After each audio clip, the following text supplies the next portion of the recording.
Rolling and action. Hi. Hi, sir. How are you? I'm fine. Very cool jacket. Thank you, sir. You think it's gonna be a school? Sure, sir. Please start. Hi, all. I am Danell, a grade 8 from the GEMS Legacy School. I'm also an aviation innovator with the passion of renovating the aviation industry. I strive to overcome all limitations in cargo transfer, rescue missions, and critical operations. Through advanced engineering and visionary thinking, I am committed to ensuring safety, reliability, and accessibility. Join me in this journey to shaping the future of aviation. In the realm of cargo transfer, rescue missions, and critical operations, existing aircraft face several limitations, such as the limitations of VTOL aircraft, the vulnerability of freight planes and helicopters, and the potential destructions of runway during wars pose several threats. The unidentified disappearance of flight MH370 highlights safety concerns despite the red black boxes. A transformable solution must be made for all these problems. Introducing you to the Vision Lifter, a hybrid aircraft that is set to set new world records. With 10,000 pounds of cargo payload and a speed of up to 550 knots, the Vision Lifter redefines performance and range with a range of up to 7,500 nautical miles. With enhanced capabilities and a powerful 15,000 horsepower engine, which is the Kuznetsov K12 engine, the Vision Lifter guarantees excellent reliability and huge mission success. With its unique tilt rotor system that seamlessly enables VTOL and CTOL transitions, and its unique prop rotor system which enables it to access anywhere on Earth. I have created a simulation to show you how the Vision Lifter will be surviving in different scenarios.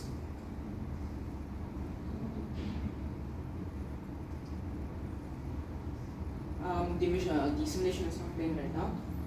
Safety is paramount, and the Vision Lifter ensures peace of mind through many advanced features. By sending regular pings to Inmarsat satellites, we can cover where the aircraft is right now. In case of a crash, the BTLS system will ensure that we can track the aircraft in 120 days. Engine failure? Not a problem. The autopilot of the aircraft will either guide it to a nearby airport while sending distress signals or to a ditch. In case of any electrical system failure, 4 RAT turbines will drop out generating power for the autopilot. In case of any electrical system fire, immediate response will be taken by the autopilot. An onboard computer sends information from the black box to the headquarters of the company that is operating the plane. The onboard computer also makes sure that it creates a simulation to show how the aircraft was flying. The model name is the Vision Lifter. The edge model is the Kuznetsov K12 engine, but there is a variant with Honeywell HTCF 7000 engines. The per engine horsepower is 15,000. The combined engine horsepower is 60,000. Its expected variants are the private, rescue, cargo, and firefighter. Its expected major applications are in the air forces of countries. DHL and Emirates Sky Cargo. Its APU system is one of the world's most powerful APU, generating 450 kilovolts. The name of the system is the Pratt & Whitney APS 5000, and it is also one of the first all-electric APUs.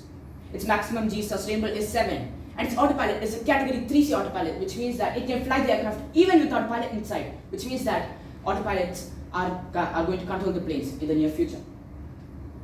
Who are going to be my expected customers? Businessmen who go on long trips, organizations which help countries in the need of supplies, and then even the air forces of countries looking for dependable air support. Large international cargo carriers such as DHL and Emirates Sky Cargo.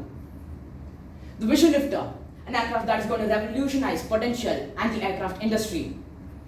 With pricing range from $15 million to $25 million, this plane offers unprecedented value and performance.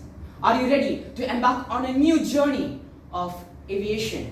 Discover Vision Lifter and unlock its potential within. Thank you. Amazing. Can we give him a chance to show us a simulation video, please? Yes. Can we cut?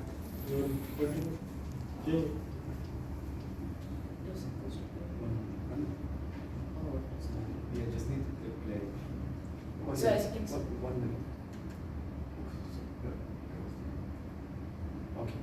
So I will start with that. Yeah.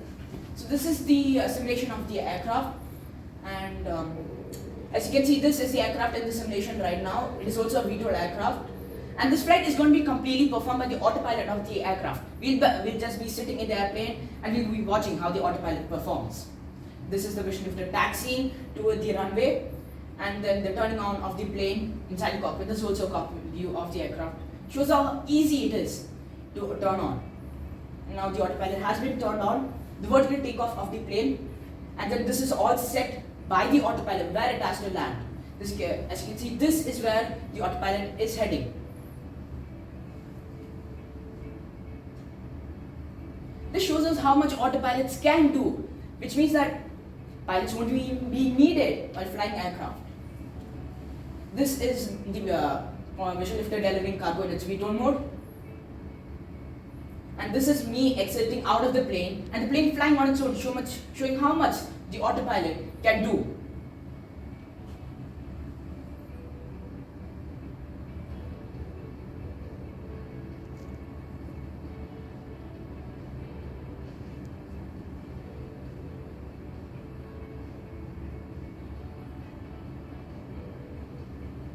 This thing's also got many systems like the BAS, which is the blade alignment system, which helps it to remain stable in winds of up to 100 knots. And that's vision lifter for you. Fantastic. So the transitioning is on both takeoff and landing. So it can be in anywhere from takeoff and landing, even in mid-flight. That's why the tilt rotor system is a really effective system to do it. The simulation shows you transition at a low altitude. Yes, sir. That was to ensure a quick takeoff. Like I said, runways must be destroyed in wars. So before even taking off, we I understand the need for VTOL. What I'm trying to understand is how did you transition so quickly at such a low altitude? That is because that each engine generates 15,000 horsepower, and that enables the plane to take off very quickly in VTOL mode. And VTOL is vertical takeoff and landing. It's also kind of STOL, which means short takeoff and landing. So it doesn't need a lot of runway, so that's why it took off really quickly. So Yeah. Okay. So you went vertically. Yeah. And then your wings transition to CTOL. This is the speed that I was trying to understand from you, because you were still at a low altitude and Yeah. then transition. So you have that much speed that you can split. Yeah, actually even lower than that, sir. You can transition. You have Honeywell engines on, right? Huh? Honeywell. Yeah, Honeywell HTC F7000, but these are not in the current variant right now. If you're selling it to, because you said one of your market target is businessmen, right? Yeah. How many passengers do you carry in travel? So, actually, I'm expecting passengers of up to 10. But then you can customize it. You can add beds, you can add private meeting lounges. And then, so if you do that, you will have passenger space for 4. But then if you don't do that, you can have passenger space up to 15 to 10. But it's customizable, so it's private. Can I add to that? I love the concept. I wonder what your opinion is on my suggestion that it's trying to do too many things. I think the businessmen who are wanting to fly long haul want someone bringing them food, want someone bringing them beverages, and the whole idea for you is that actually it's not got that capability. It's autopilot manless flight. Yeah. So the idea that it would be used for war zones or that it would be used for cargo seems to make more sense to me. What do you make of my conclusion? Ma'am, what I'm trying to say is that the autopilot can manage the flight on its own, which means that there will be less human work required in it. So pilots, they can still monitor the aircraft, but then we can have people working on it, such as air hostess, for example.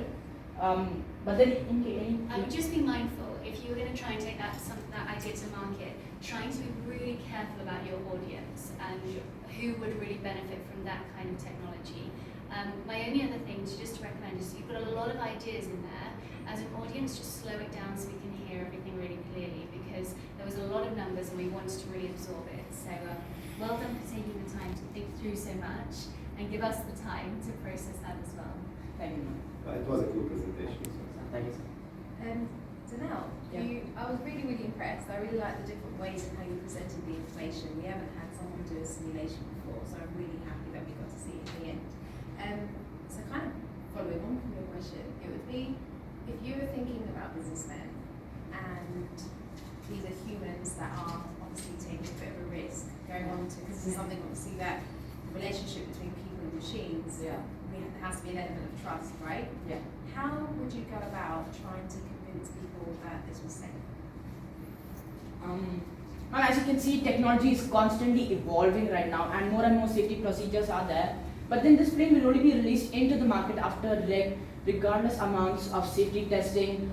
This plane is assembled after every single segment of this plane is tested and make sure that it meets the working standards. And then even after that, we perform 1,500 hours of testing through many runs of cycles on how much hours it can stay in the air, how much damage it can tolerate.